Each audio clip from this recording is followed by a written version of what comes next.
찬송하라, 하나님을 찬송하라. 찬송하라, 우리 왕을 찬송하라. 하나님은 온 땅의 왕이심이라. 지혜의 시로 찬송할지어다. 하나님은 영이시니 예배하는 자가 신령과 진정으로 예배할지니라.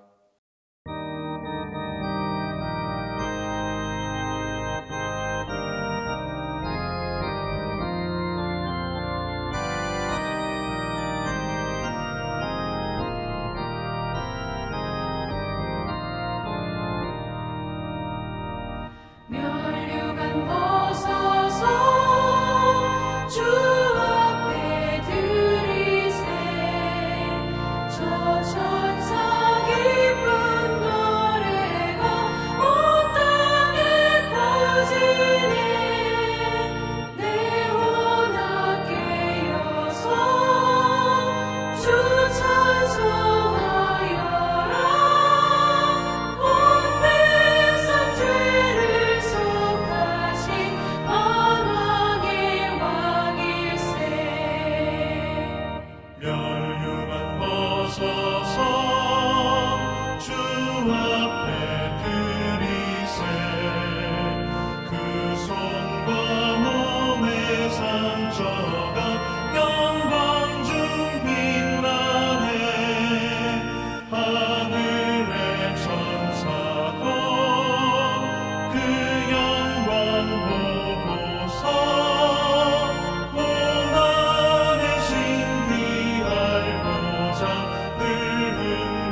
하나님 아버지, 의도 정결함도 없는 저희를 품으시고 인도해 주시니 감사합니다.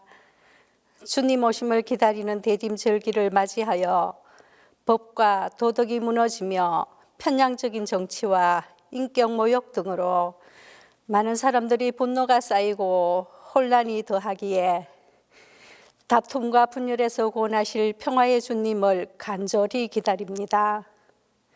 저희들이 해결할 수 없는 한계 밖의 일들로 인해 근심 걱정 없게 하시고 각자의 품은 뜻이 너무 강하여 하나님의 뜻을 헤아리기 어렵지 않도록 더욱 기도하여 하나님의 뜻이 이루어지게 하옵소서. 코로나19로부터 지켜주시고 속히 질병이 물러나게 하시며 바뀌어진 일상으로 교회로 향하는 우리 자녀들 발걸음이 줄어든 이때에 영아부에서 청년부까지 한 명의 낙오됨 없이 믿음 위에 굳건히 서게 하시고 더욱 강성케 되는 교육부서가 되게 하옵소서.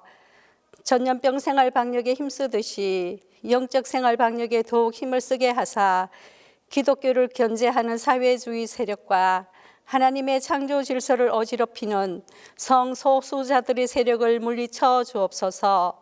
하나님 아버지, 저희 동신교회가 아름다운 모습으로 70주년을 맞게 하심을 하나님께 영광 돌립니다. 믿음의 선진들의 노고와 헌신을 본받아 더욱 힘써 연합하여서 든든히 선 동신교회를 후손에게 물려주게 하시고 믿음의 대가 영원히 이어가는 거룩한 터전 되게 하옵소서. 저희를 지도하시는 목회자님들께 권능으로 함께 하사 주의 일 잘 이루게 하시고 자녀와 가정의 모든 일 형통의 복으로 함께 하시며 특별히 담임 목사님과 사모님의 건강을 지키사 더욱 강건케 하여 주옵소서.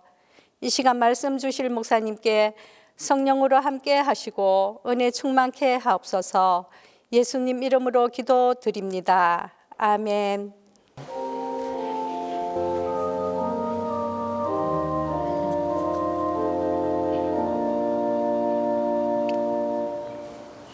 오늘 우리에게 주신 하나님의 말씀은 이사야 40장 1절에서 5절입니다. 구약성경 이사야 40장 1절에서 5절입니다. 너희의 하나님이 이르시되 너희는 위로하라, 내 백성을 위로하라. 너희는 예루살렘의 마음에 닿도록 말하며 그것에게 외쳐라. 그 노역의 때가 끝났고 그 죄악이 사함을 받았느니라. 그의 모든 죄로 말미암아 여호와의 손에서 벌을 배나 받았느니라 할지니라 하시니라. 외치는 자의 소리여 이르되 너희는 광야에서 여호와의 길을 예비하라. 사막에서 우리 하나님의 대로를 평탄하게 하라. 골짜기마다 도두어지며 산마다 언덕마다 낮아지며 고르지 아니한 곳이 평탄하게 되며 험한 곳이 평지가 될 것이요 여호와의 영광이 나타나고 모든 육체가 그것을 함께 보리라. 이는 여호와의 입이 말씀하셨느니라.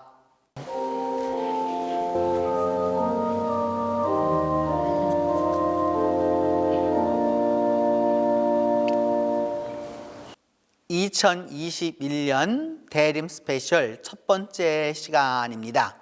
오늘은 이사야 40장 1절에서 5절에 근거해서 평화의 길을 준비하라 라는 말씀으로 우리가 말씀을 상고해 보도록 하겠습니다. 대림 주간으로 본다면은 평화의 주간이어서 오늘 말씀은 이 평화에 집중해서 말씀을 나누도록 하겠습니다. 대림절과 예수 그리스도라고 하는 이 작은 소제목을 달았는데요. 그 대림절이라고 하는 것은 철저하게 예수 그리스도에게 중점이 맞춰져 있는 절기입니다.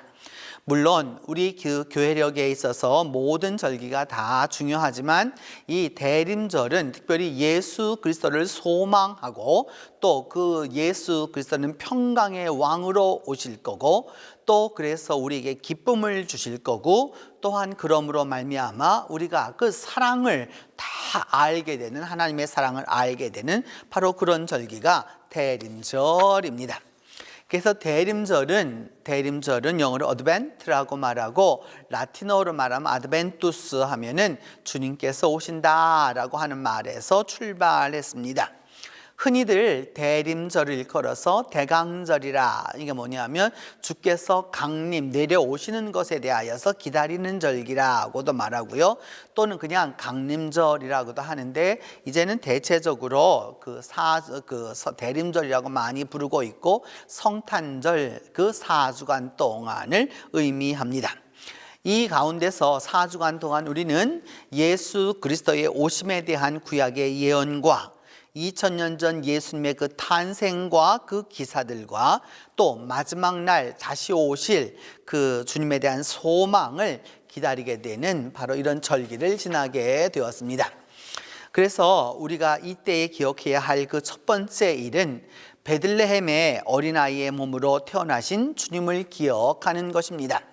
구약에 예언해 주셨던 그 말씀 그대로 베들레헴에 어린 아기의 몸으로 인간이 되셔서 오신 그 하나님 주님을 기억하는 일입니다. 또한 오늘도 말씀과 성례전 가운데서 현재 우리들 가운데에서 은혜를 베풀고 계시는 주님에게 주목하는 일입니다. 2000년 전 과거의 사건이기도 하지만 오늘 현재의 사건이라고 하는 사실을 우리가 중요하게 보아야 하는 것이죠.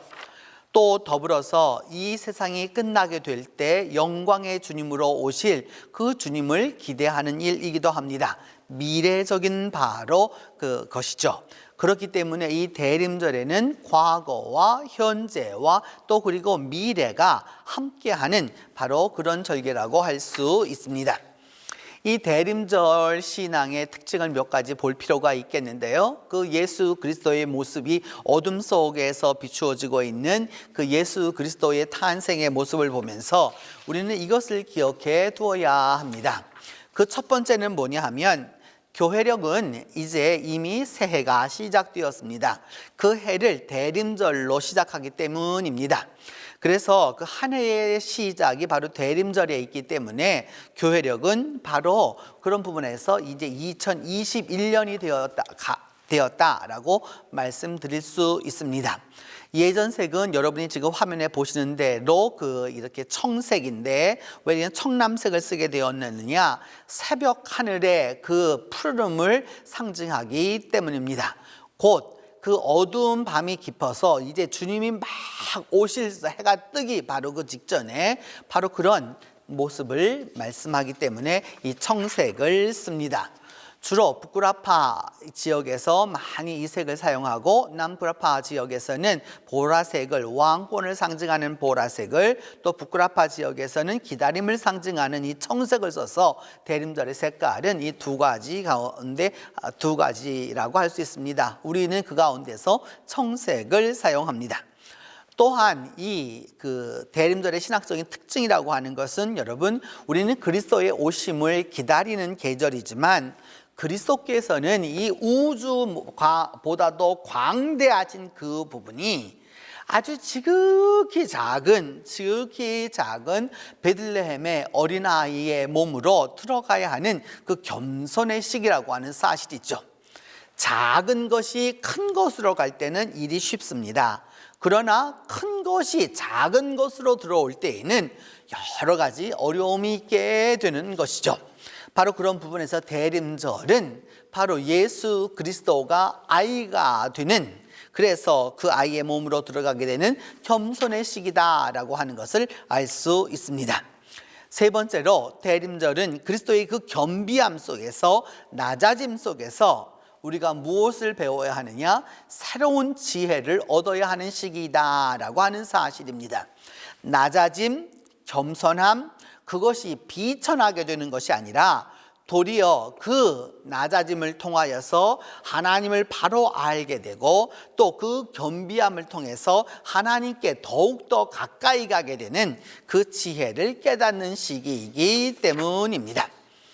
주님의 오심을 기다리기 위하여서 여러분들이 지금 보시는 것은 메시아의 바로 족보입니다. 그래서 아담부터 시작해서 노아까지가 열대로 이렇게 되어 있는데 그래서 열대다. 그래서 10열대라고 생각하지만 이 열대라고 하는 것은 구약에는 여러 가지 족보 양식이 있습니다. 또 신약에도 양식이 있고요. 이 열대라고 하는 것은 왕실 족보를 사용할 때에 열대를 사용합니다. 그래서 나머지 그 사이에 몇십 대가 있어도 상관하지 않습니다. 중요한 것은 그 역사가에 의해서 왕으로 이 족보를 다 이렇게 형성해 가게 될 때에는 열대를 쓰게 되는 것이죠. 자, 그 이후로 노아로부터 시작해서 아브라함까지의 이야기가 나오게 되고 그다음에 아브라함 다음에 이제 다윗 왕까지의 시대가 오게 되고 다윗부터 시작되어서 예수님까지가 마태복음에 의하면 42대로 나타나고 14대가 3번이니까 42대로 나타나게 되고 누가복음에는 그것이 조금 다르게 나타난다 할 수 있습니다. 왜 마태복음에는 그렇게 14대라고 해서 42대로 하였느냐? 이유가 있습니다. 다윗이라고 하는 그 히브리어 글자가 42를 상징하기 때문입니다. 그래서 마태복음은 그 예수님을 뉴 데이빗으로 새로운 다윗으로 묘사하고자 하는 그 의도가 아주 강했기 때문에 그 족보조차도 그렇게 형성했던 것을 알 수 있습니다. 이제 오늘의 본문 이사야 40장으로 들어가 보도록 하겠습니다. 이사야 40장에서 그 40장 1절에서 하나님은 요청하십니다. 무엇을 요청하시느냐? 하나님이 말씀하시기를 너희는 위로하라, 내 백성을 위로하라 이렇게 말합니다. 히브리 말로 하면 나카무 암미 이란 말입니다. 위로하라 나의 백성을 이런 뜻입니다. 그 말을 직역하면 위로하라 나의 백성을 이런 뜻인데 이 위로라는 말은 우리말로 여러 가지로 번역할 수가 있죠. 여러분 달래어주는 것도 또 어떤 때는 격려하는 것도 또 어떤 때는 도와주는 것도 또 어떤 때는 편안하게 해주는 것도 어떤 때는 그 고난에 있었을 때 고통을 누그러뜨리는 것들을 갖다가 우리는 위로하다라고 말하게 되는데 위로라고 하는 것은 조금 더 나아가서 이야기한다면 위로는 고통을 가진 그 사람들의 고통을 극복해 줄 수 있는 도움을 주는 아주 그 모든 행동과 그 공통의 공유와 공감을 말한다라는 겁니다. 고통 중에 있는 사람들에게서도 그 고통을 제거하는 모든 것들을 일컬어서 우리는 위로라라고 말할 수 있습니다.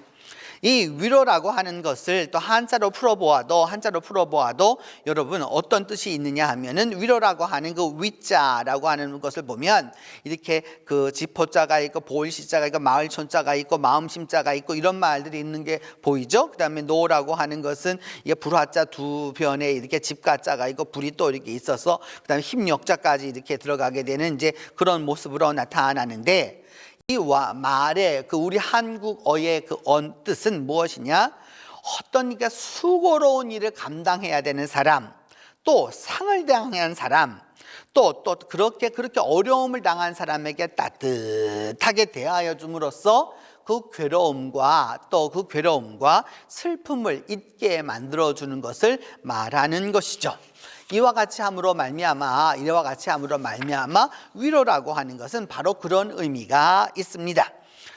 우리는 창세기 5장 29절에서 이런 말씀을 볼 수 있습니다. 그 말씀은 무엇이냐 하면 노아라 이름하는데 노아라고 하는 말은 여러분 제가 아까 나카라고 하는 그 말을 얘기했는데 바로 이 안위하다라고 하는 말에서 나오게 되는 거죠. 위로라고 하는 말하고 같은 말입니다.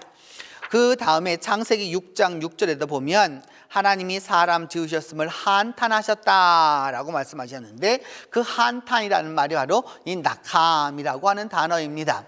사람들이 이렇게 죄를 많이 지을 줄 아는 것에 대한 하나님의 그 동정이 있는 것이죠. 공유하고자 하시는 마음이 있다라고 하는 것을 알 수 있습니다. 창세기 24장 67절에는 이삭이 어머니 사라가 죽은 다음에 드디어 리브가를 만나게 됨으로써 마음의 위로를 얻었다라고 말할 때 낙함이라는 단어, 위로하다라고 하는 단어를 쓰게 됩니다. 자기 어머니가 돌아가신 다음에 그 이후에 그 여인을 대신할 이 리브가를 얻었었을 때에 이삭이 얻었던 감정이 바로 이 위로의 감정이었다라는 것을 알 수 있습니다. 출애굽기 32장 12절은 말씀하기를 주의 맹렬한 노를 그치시고 뜻을 돌이키사, 그러니까 하나님이 어떤 일을 하시려고 하는 그 분노에 대한 이 우상 숭배하는 것에 대하여서 출애굽기 32장은 아주 강력하게 얘기하고 있는데, 뜻을 돌이켜달라라고 말할 때 쓰는 단어가 바로 이 낙함이라고 하는 단어입니다. 그러니까 하나님께서 위로하라 나의 백성을 그렇게 말씀하셨을 때에는 지금 이 성경이 말하고자 하는 바로 이러한 구절들의 내용들이 그대로 이루어지게 되는 것이죠. 그래서 하나님을 일컬어서 신명기는 말하기를 여호와는 자비하신 하나님이시라 라고 말할 때 이 자비하다라고 하는 말이 바로 낙함이라고 하는 바로 단어입니다. 위로라고 하는 단어죠. 그래서 그 하나님은, 그 위로해 주시는 하나님은, 자비하시는 하나님은 어떤 분이냐? 너를 버리지 아니하시고 너를 멸하지도 아니하시고 내 열조에게 맹세하신 언약을, 그것을 갖다가 잊지 아니하신 분이다 라고 말할 때 바로 이 자비하신 하나님의 뜻을 알 수 있는 것이죠. 시편 116편 5절은 그래서 말하기를 하나님의 하나님은 어떤 분이시냐? 은혜로운 분이다, 이 낙함하시는 분이다 라고 할 때 쓰이게 되는 겁니다. 하나님이 은혜로우시다 라고 하는 단어는 바로 이 낙함, 그 고통을 제해주고 다시 어려울 때 힘을 돋궈주고 다시 일어설 수 있도록 만들어주는 바로 그와 같은 분이시다 라고 하는 것을 알려주는 것이죠.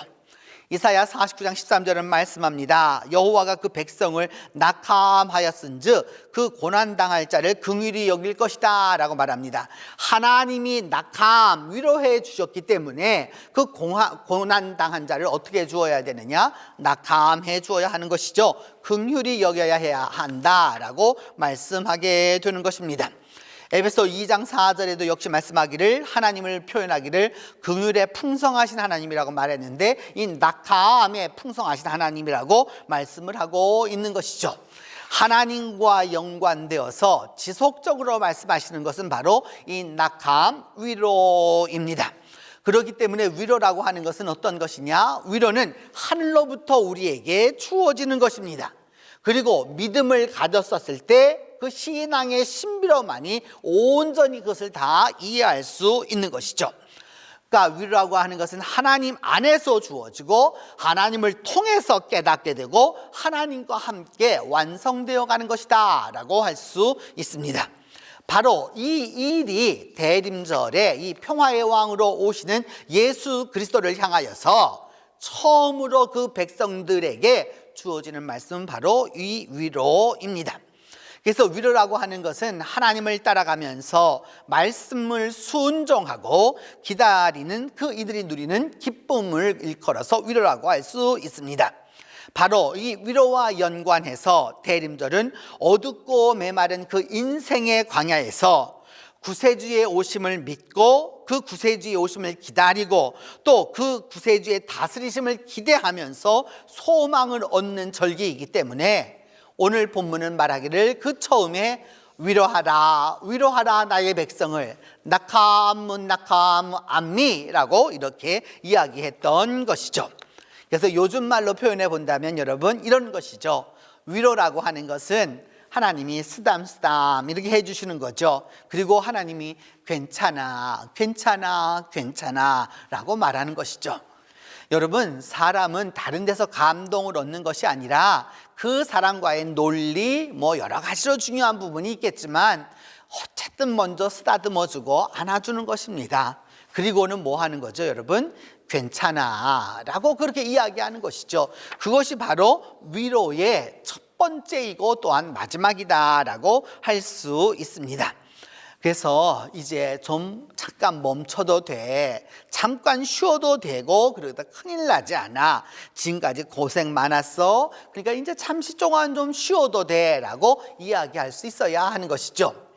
요즘은 여러분 개근상이 없어졌습니다. 개근상이 없어졌기 때문에 사람들이 그렇게 개근에 대한 이야기를, 이게 젊은 분들은 이해하지 못하지만 연세 드신 분들은 다른 상, 우등상은 못하도 개근상은 타야 한다라고 하는 부분에 있어서 끊임없이 쉬지 않고 해야 된다라고 하는 어떤 강박이 우리에게 있다고 할 수 있습니다.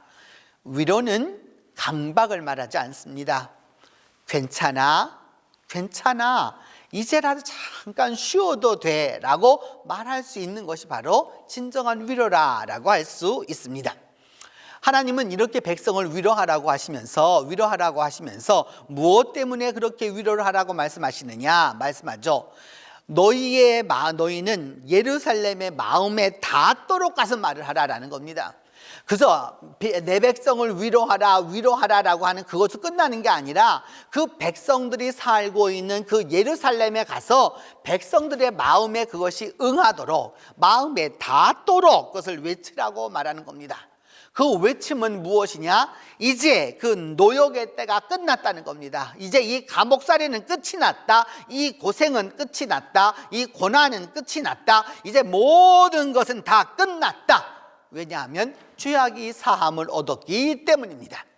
죄수의 여러분, 죄수의 최고의 바람은 무엇입니까? 복역의 때가 끝나고 자유를 얻게 되었을 때 바로 그와 같은 것이 최고의 바람인 것처럼 이제 그 이스라엘 백성들에게 돌아가서 뭐라고 말하느냐? 다 끝났다라고 말하면서 하나님의 손에서 벌을 다 받았으니까 이제 괜찮다라고 가서 전하라라고 이야기하고 있습니다. 그렇기 때문에 위로라고 하는 것은 어떤 사람이 누리는 은혜이냐? 소망의 사람이 누리는 은혜입니다. 앞으로 있을 것에 대하여서 기대하고 바라고 기다리는 사람에게 위로가 주어지게 되는 것이죠. 그래서 위로는 어두운 이런 현실에 대한 빛을 줍니다. 이제 계절적으로 보아도 점점점 밤이 깊어서 동지가 되면 가장 밤이 깊어지겠죠. 어둠이 점점 깊어집니다. 그리고 세상살이도 여러분 점점 캄캄해지는 것을 알 수 있죠. 그때에 별빛처럼 그 별빛이 있어서 그 길을 찾아 나갈 수 있는 것처럼 길을 알려주고, 그 광야같이 다 메마라 버린 심령에 성령의 역사를 이루어주는 것이 바로 위로입니다. 그래서 위로받은 사람은 절망 속에서 소망을 기대하고, 낭망했지만 이제 희망을 가지고, 실망하고 있지만 다가올 미래를 기다리는 것이죠. 오늘날 우리가 살아가고 있는 2020년도를 지난해에 2020년도 생각해 보면 우리 가운데 절망도 있었고 낭망도 있었고 실망도 있었지만 그럼에도 불구하고 나와 함께 하셨고 내 고난 중에서 이제 이 모든 것이 이제 끝났다라고 하는, 그래서 내 백성을 위로하라고 하시는 그 위로하시는 하나님을 소망하고 믿는 것이 바로 우리의 믿음이라고 할 수 있습니다. 그렇게 해서 이제 우리가 해야 할 이유는 무엇이냐라고 하는 것이죠. 외치는 자의 소리여 이르되 너희는 광야에서 여호와의 길을 예비하라 라고 말합니다.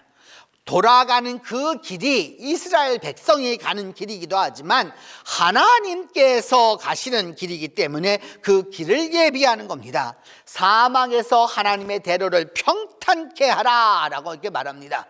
그러면서 골짜기가 이렇게 낮아져 있는 곳은 돋우게 되고, 또 높은 산과 언덕은 그것을 낮추어져서 평탄하게 만들어져서 험한 곳이 없이 그대로 달려갈 수 있는 그 길을 만들라라고 이야기하고 있습니다.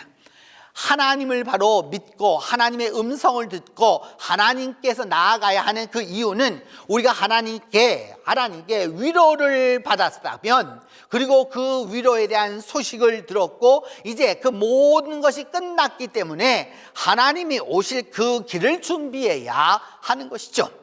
그래서 오늘 성경은 말하기를 광야에서 여호와의 길을 예비하라고 말합니다. 여러분, 아름답고 좋은 궁전에다 그것을 예비하라 말하지 않습니다. 광야에서 그렇게 대로를 준비하라고 말하고 사막에서 대로를 평탄케 하라라고 말합니다. 우리가 살아가고 있는 인생의 광야에서, 삶의 사막에서 하나님이 오실 길을 준비하고 예비하라라고 말씀하는 것이죠. 그래서 하나님이 오실 그 길을 평탄하게 하라라고 말하는 것입니다. 그래서 하나님은 그 일을 위하여서 어떻게 하시느냐? 외치는 자를 먼저 보내십니다. 하나님의 뜻을 이루기 위하여서, 하나님의 뜻과 함께하기 위하여서, 하나님의 그 모든 것을 알려주기 위하여서 하나님은 먼저 사람을 보냅니다. 옛적에는 이 메신저가 가지 아니하면 그 일이 일어날 수 있다라고 하는 것을 알지 못했죠. 그렇기 때문에 이 먼저 오는 자가 반드시 있습니다. 오늘로 말하면 그때 이제 이분이 올 거야 라고 하는 어떤 연락을 우리가 다 미리 받게 되는 것이죠. 그래서 이사야 4장 3절을 말하기를 예비하라 하고 말하고 평탄케 하라고 말합니다. 하나님이 오실 길에 대하여서 미리 알려주니 그 길을 어떻게 하느냐? 예비하라, 평탄케 하라라고 말씀하는 것이죠. 소식을 들었습니다. 드디어 왕이 온다는 소식을 들었습니다. 그렇게 해서 돌아가야 할 때 그 왕이 돌아오는 그 길에 대한 소식을 들었다면 미리 준비해야 하는 것이죠. 성경에는 그렇기 때문에 그 사자라고 하는 말들을 참 많이 쓰게 되는데, 우리 성경이 번역되던 시절에는 이 사자가 있었던 것이죠. 그래서 우리나라에는 여러분 아직도 이런 말을 쓰고 있죠. 특사라 이렇게 말하기도 하고, 사람을 보내는 것을 말합니다. 메신저라고 하는 것이죠. 메신저가 메시지를 가지고 가기 때문에 바로 그 이야기를 하게 되는 것입니다. 출애굽기 20장 20절은 말하기를 내가 사자를 네 앞서 보내어서 너 얘를 예비한 곳에 이르게 할 거라라고 말씀하고 있는데, 하나님이 먼저 메신저를 보내줄 거라는 겁니다. 그 메신저는 가서 이렇게 얘기해야 하고, 그 메시지를 전달받은 자들은 그것을 예비해야 하기 때문입니다.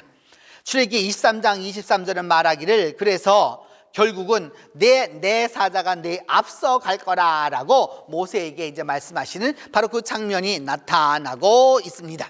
출애굽기 33장 2절은 말하기를 내가 사자를 너보다 앞서 보내어서 나머지 족속들을 다 내쫓을 것이다 라고 이렇게 말씀하고 있죠.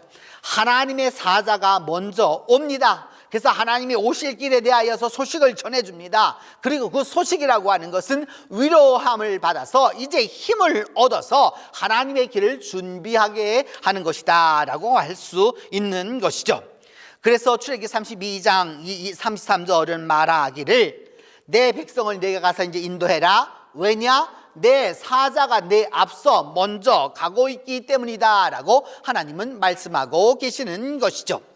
그런 부분에 있어서 여러분, 그리스도가 오시기에 앞서서 하나님이 반드시 무엇을 보내주시느냐? 먼저 메신저를 보내주신다라고 하는 것을 우리가 기억해 두어야 합니다.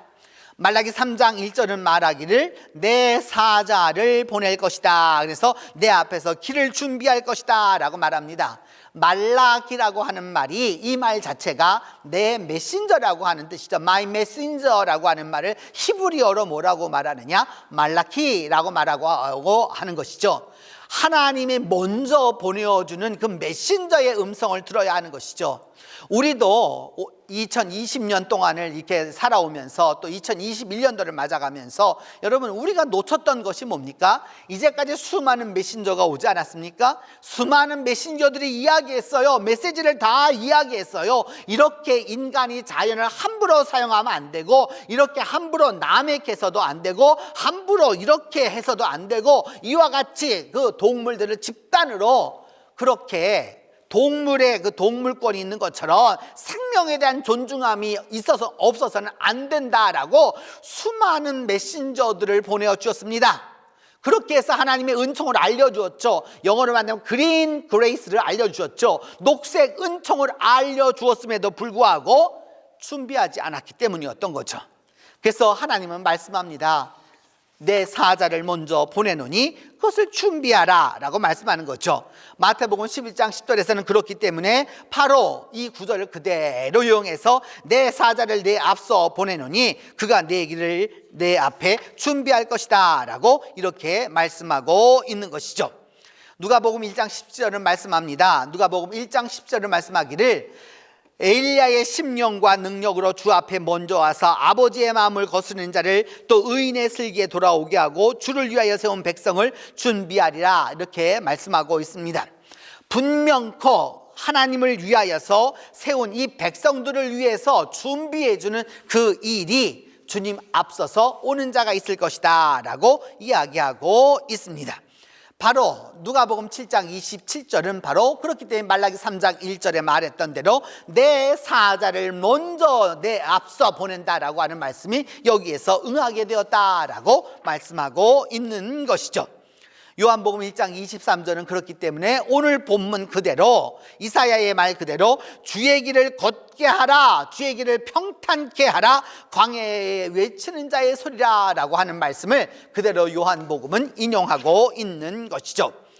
그래서 그 길을 어디에서 준비해야 하느냐? 광야에서 그 길을 준비하라 라고 말씀하고 있는 것이죠. 광야에서 그 길을 예비하라, 준비하라, 결코 쉬운 일이 아닙니다. 여러분이 지금 보시는 것이 바로 광야입니다. 저 광야에다가 지금 그 밑에 여러분 도로가 쫙 뚫린 것이 이게 보일 텐데 그것을 놓으라는 것이죠. 여러분, 광야라고 하는 것은 여러분 이렇게 돌이 많이 다져져 가지고 안반이 있어서 길에 쫙 가는 것이 아니라 모래이기 때문에 이 지반이 약합니다. 그런데 바로 거기에다가 길을 놓으라라고 하는 것은 결코 쉬운 일이 아닌 것이죠. 그러나 성경은 말하기를 바로 그와 같이 하라라고 말하는 겁니다. 왜냐하면 지금 여러분이 광야를 보고 계시는 돌 위에 저렇게 되어 있는 언덕 위에 저거를 다 평탄케 만들라고 하시는 것이기 때문입니다. 이사야 35장 1절로 2절은 말하기를 그래서 광야가 어떻게 될 거냐? 메마른 땅이 기뻐하고 사막이 백합화처럼 피어서 기뻐하고 그래서 여호와의 영광을 보게 될 거다라고 이제 말씀하고 있습니다. 하나님의 길을 예비하는 자가 하나님의 영광을 바라보게 되는 것이죠. 이것이 바로 광야에 핀 백합화입니다. 우리는 백합하면 나팔로 생긴 것을 말하지만 이스라엘 사람들이 이 성경이 말하고자 하는 그 백합은 우리로서는 아네모네와 같은 것입니다. 아네모네와 같은 저는 꽃이죠. 그래서 여러분, 그래서 들판에 백합화를 보라 주님이 말씀하셨을 때에도 바로 저와 같은 것이었던 것이죠. 그래서 하나님의 영광을 보게 될 것이다 라고 하는 것이고, 그래서 이 광야가 그렇게 메말랐던 광야가 저렇게 아름다운 꽃으로 이루어지게 되는 바로 그런 것을 보게 될 것이다 라고 이야기하는 것입니다. 그렇게 함으로써 저 광야의 길을 내어서 이제 주께서 오실 그 길을 예비하는 자가 그 주께서 오시는 영광을 볼 수 있게 되는 것이죠. 바로 이것입니다. 저처럼 광야에서 저렇게 아름다운 꽃들이 피어나서 왕이 오실 그 길을 예비하게 하는 바로 그런 모습을 여러분들이 보고 계시다라고 할 수 있습니다. 그래서 이사야 35장 7절은 말합니다. 사막이 변하여서 연못이 될 것이고 메마른 땅이 변하여서 이 우물처럼 물이 솟아나게 될 것이고 승냥이들이 눕던 그렇게 험악한 곳들이 풀과 갈대와 부들이 나서 이 물들이 쫙 흘러가게 되는 바로 그런 일이 벌어지게 될 것이다 라고 말씀하고 있습니다. 그래서 이 모든 것들이 가능하게 되는 이유는 이사야 51장 3절에 말씀하는 바 하나님이 시온의 그 피폐한 곳들을 위하여 황폐한 곳들을 위로해서 사막을 어떻게 만들어 주시느냐, 에덴 같도록 만들어 주실 거고 광야를 여호와의 동산 같도록 물이 쫙 흘러서 꽃들이 쫙 피게 되는 바로 그런 곳으로 만들어 주시겠다라고 하는 것이죠. 호세아 14장 5절은 이렇게 말씀합니다. 그래서 백합화 같이 필 것이고 레바논의 백향목 같이 뿌리가 박힐 것이어서 그 길이 평탄할 것이다 라고 말씀하는 것입니다. 그렇게 함으로써 이제 하나님의 그 영광이 어떻게 될 것이냐, 성경은 말합니다. 여호와의 영광이 나타나고 모든 육체가 그것을 함께 보리라. 하나님이 그렇게 오시는 그 길에 대하여서 하나님의 영광을 보게 될 것이고, 그리고 그 영광을 다 함께 보게 될 것이다 라고 말씀하면서, 이것은 바로 여호와의 입이 직접 말씀하셨다라고 말하는 것이죠. 하나님이 친히 그렇게 말씀하셨다라고 하는 것을 의미하는 것입니다. 이제 하나님의 그 영광이 이루어져서 그 사막이 어떻게 될 거냐, 저처럼 초지를 쫙 이루게 되고 꽃이 피어나는 아름다운 곳이 될 것이다 라고 하는 것을 이제 보여주게 되는 것입니다. 하나님의 가시는 그 길에는 그 아름다움이 있고, 그리고 푸르름이 있고, 그 물의 풍성함이 있게 될 것을 이야기하게 되는 것입니다. 이제 여러분, 대림절에 하나님이 오실 길, 곧 이 세상의 메시아 구세주가 그 오실 길에 대하여서 오늘 우리는 기억해 두어야 할 것은 바로 이것입니다. 하나님께서 위로하라고, 내 백성을 위로하라고 하시는 그 말씀의 근본은 누구를 통해서 이루어지는 것이냐? 예수 그리스도를 통해서 이루어지는 것입니다. 우리 교회가 이처럼 크리스마스 장식을 하고 대림절을 지나가는 그 이유는 어디에 있느냐? 오직 예수 그리스도를 통한 위로만이 우리를 하나님께로 향하도록 만들기 때문입니다. 인간적인 위로, 물질적 위로, 심리적 위로, 순간적일 뿐입니다. 결국은 하나님께로 우리 모두를 인도해서 영원한 위로를 얻게 만드는 분은 바로 예수 그리스도이기 때문입니다. 예수 그리스도를 통해서, 예수 그리스도의 그 위로를 통하여서 우리가 하나님의 계획을 이해하게 되고, 예수 그리스도 안에서 바로 하나님의 영광을 우리가 누릴 수 있기 때문입니다. 바로 이와 같은 것을 통해서 우리가 기억해 두어야 할 것은, 그렇기 때문에 하나님 안에서 그 위로를 얻은 백성들이 행해야 할 그 일이 있습니다. 그것은 무엇이냐? 하나님의 길을 그렇게 평탄케 해서 이제부터는 어둠과 캄캄함이 있었지만, 그 복역의 때가 있었지만 그 모든 것이 다 끝나게 되고, 이제 진정한 하나님의 평화가 임하게 되는 것입니다. 그래서 예수 그리스도를 기다린 이 대림의 4주간이, 첫 번째 주간이 소망이고 두 번째 주간이 바로 평화인 이유가 바로 여기에 있는 것입니다. 그래서 그 평화를 얻는 것은 바로 이 예수 그리스도를 통해서입니다. 크리스마스 찬송 가운데서 만백성 기뻐하여라 라고 하는 찬송이 있습니다. 오늘 이 만백성 기뻐하여라, 그 평화의 왕이 오신다라고 하는 이 찬송을 통해서 진정으로 하나님의 오실 길을 준비하고 평화의 왕으로 오시는 그분을 기대하면서 하나님의 위로를 예수 그리스도를 통해서 얻는 이에게 진정한 기쁨이 함께하게 될 것입니다. 이제 만백성 기뻐하여라, 이 찬송 함께하도록 하겠습니다.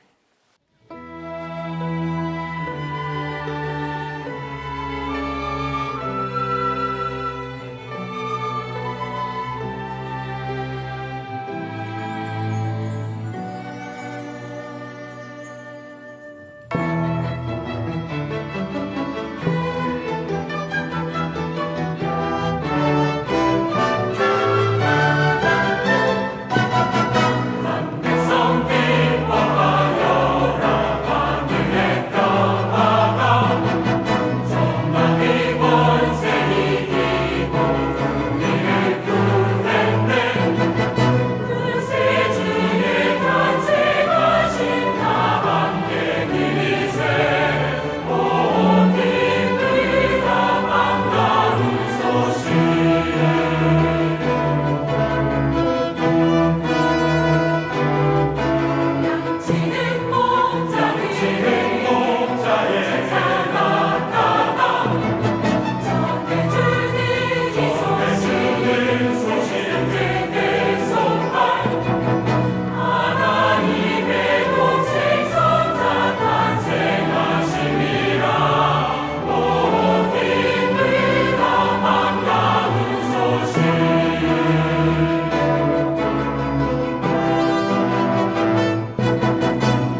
기도합니다. 은혜로우신 하나님, 우리의 죄로 인하여, 우리의 악으로 인하여, 우리의 어리석음으로 인하여 초래되었던 고난, 그리고 그 복악의 세력에서 이제 자유의 음성을 듣게 하여 주시옵소서. 주님 안에서 이 고난의 모든 것들이 끝나게 되었고 복역의 시기가 다 끝나게 되었음을 깨닫게 하여 주시옵소서. 그리함으로 주께서 오시는 길을 준비하도록 하나님이 함께 하여 주시옵소서. 주의 길을 준비하는 곳이 광야일지라도, 주의 길을 예비하는 곳이 사막일지라도 주의 길을 준비해서 평화의 왕으로 오시는 주님을 우리가 맞이하도록 도와주시옵소서. 또한 주님의 그 오심을 통하여서 우리 모두가 영광과 평화의 시간을 갖도록 하나님이 함께하여 주시옵소서. 대림의 이 두 번째 주간을 지나면서 주님, 우리 모두가 다 온 세상이 화평하고, 온 인류가 화평하고, 나 자신이 화평하고, 우리 가정이 화평하고, 우리 모두가 하나님과 화평해서 진정한 평화를 누리도록 하나님이 도와주시옵소서. 우리 주 예수 그리스도의 이름으로 기도합니다.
지금은 예수 그리스도의 은혜와 하나님의 사랑과 성령의 교통이 이제로부터 함께 계시기를 축원하옵나이다.